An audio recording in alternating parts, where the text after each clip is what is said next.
up, everybody? So we're back. This time we've been having some issues with this gauge cluster, electrical issues.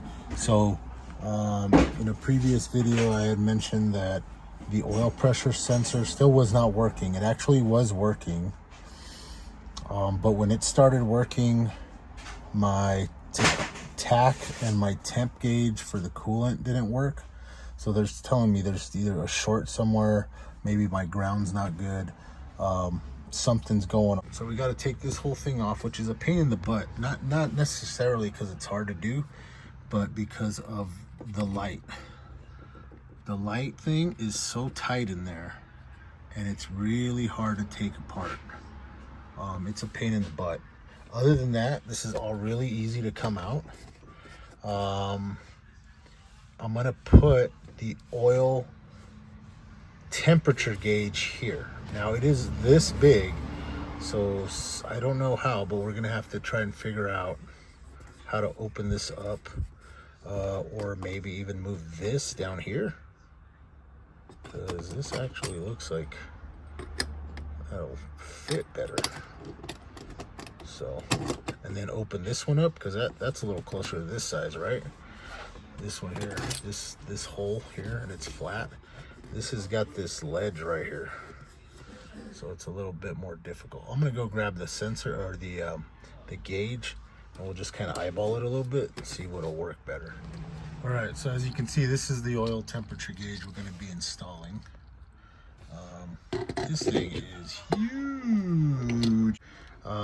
Yeah, we're gonna have to cut like out here, and that can get a little hairy. This looks like it'll actually fit.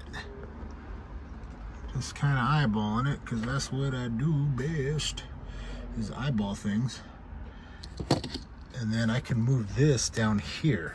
All I have to do is cut this portion out, and it'll be a little easier. So that's what I'm gonna plan on doing. Cutting this out, putting this in there. Let's plan on that. We're gonna move this down here. This is gonna go in here. I'd love to have it here, because there's our oil pressure. It'd be nice to be like boom, boom, look at that. But yeah, that's not gonna work out. Anyways, let's go ahead and take this thing apart. I just got these little crappy, misshaped, missized screws in there.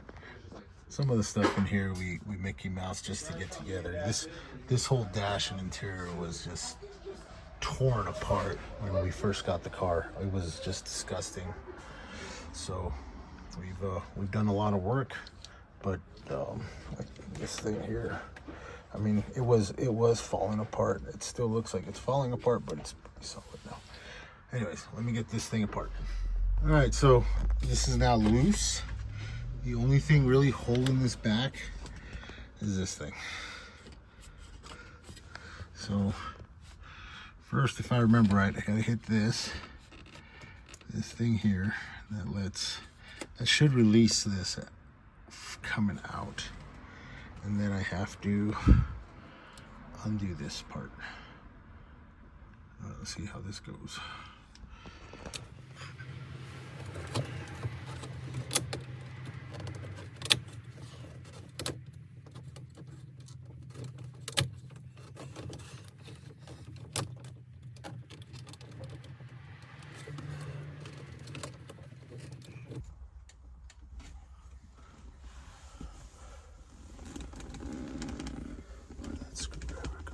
There are limited places where this screwdriver could have went.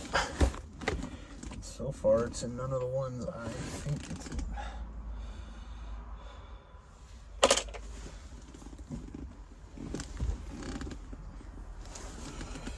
Oh my gosh.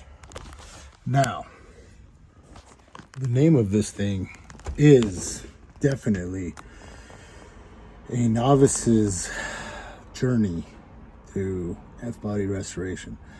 So I just thought of a very important point. I should probably turn the battery off, disconnect the battery, because I'm messing with the electronics.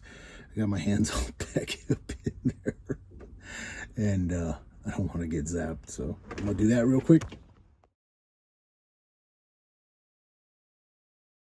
All right, guys, so the way this works, and it took me a few minutes to get it out, but you see a little triangle piece there.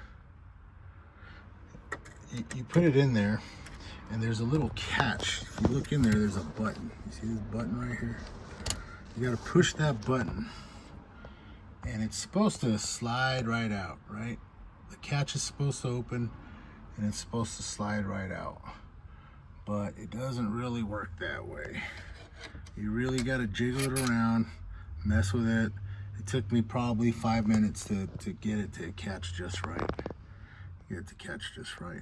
But after that, you just let go of this. See this weird little nut right here?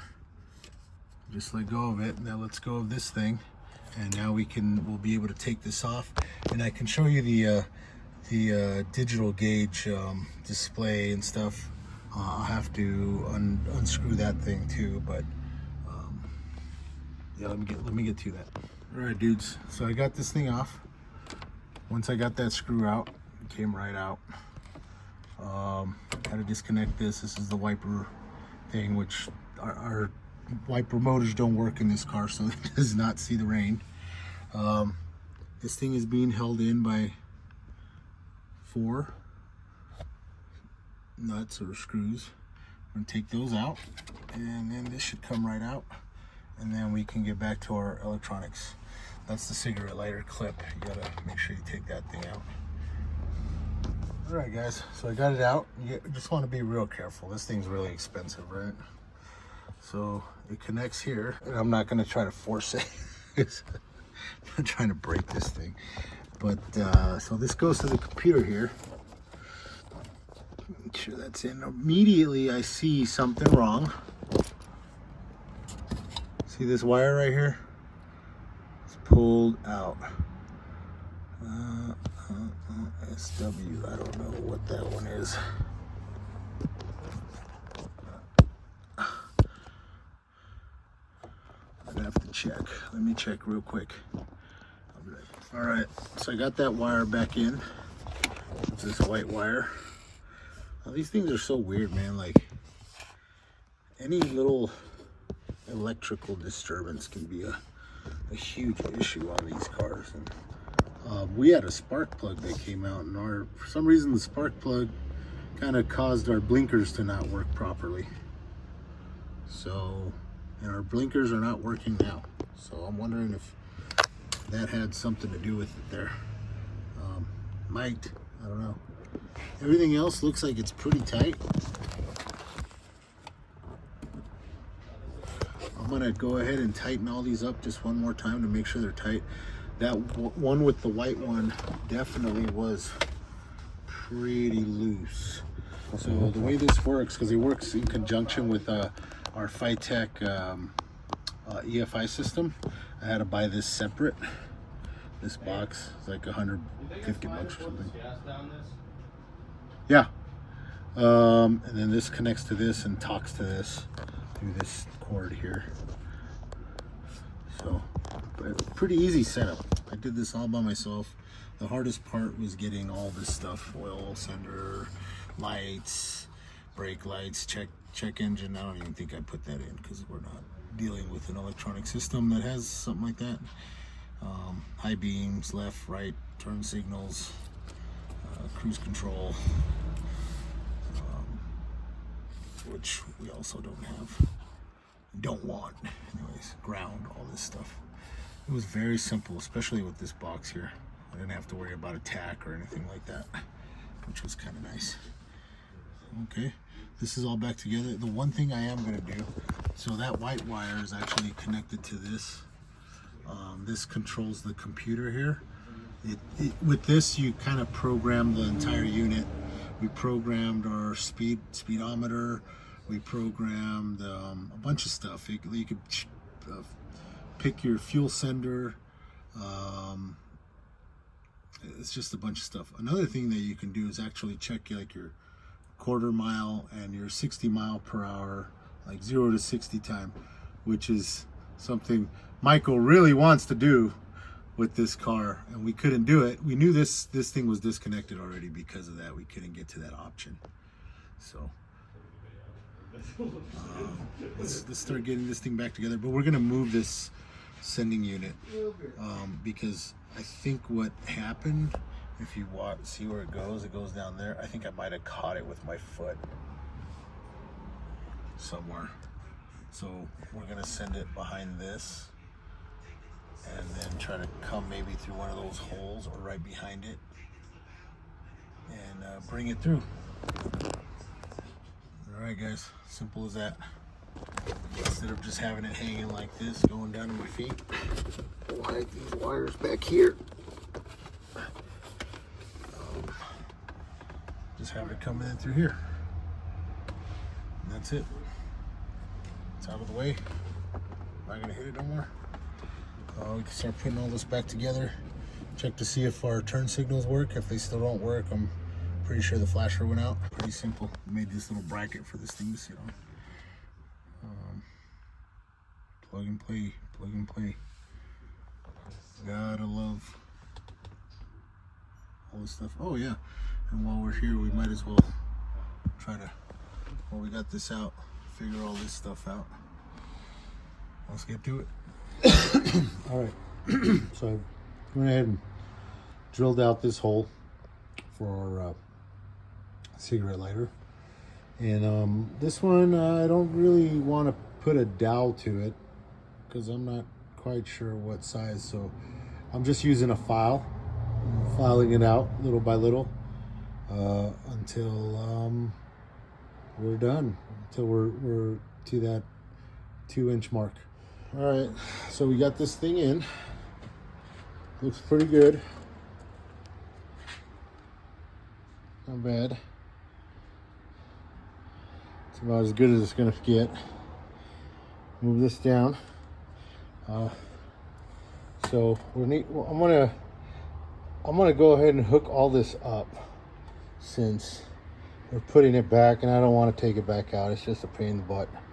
So I'll show you that wire I hooked up, and we ran it through the firewall. As you can see that yellow with the red wire? That's our sending unit. This is our oil pressure sensor that we hooked up the other day. So this is going, that red wire is going through the firewall, and it'll go up to the gauge. All right, gang, so this turned out to be a little bit more of an ordeal doing this thing than I thought it was gonna be. So this is what we got. This goes to sender, this is the ground. This goes to accessory power. So when you turn the key on, it comes on, right? This is basically your light in here. This goes to your lights, your dimmer. This has got its own ground. I just went ahead and hooked it to this thing.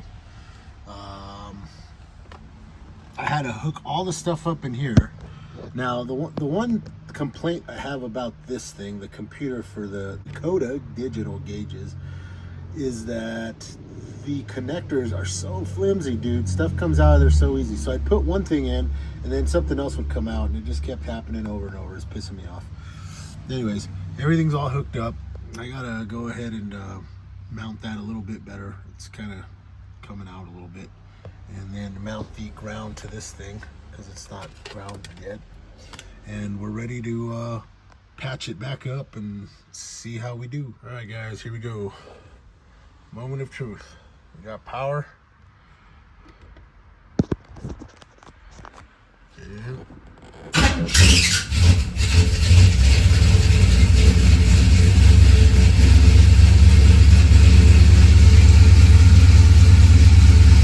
no oil pressure. I don't know what's up with that oil pressure.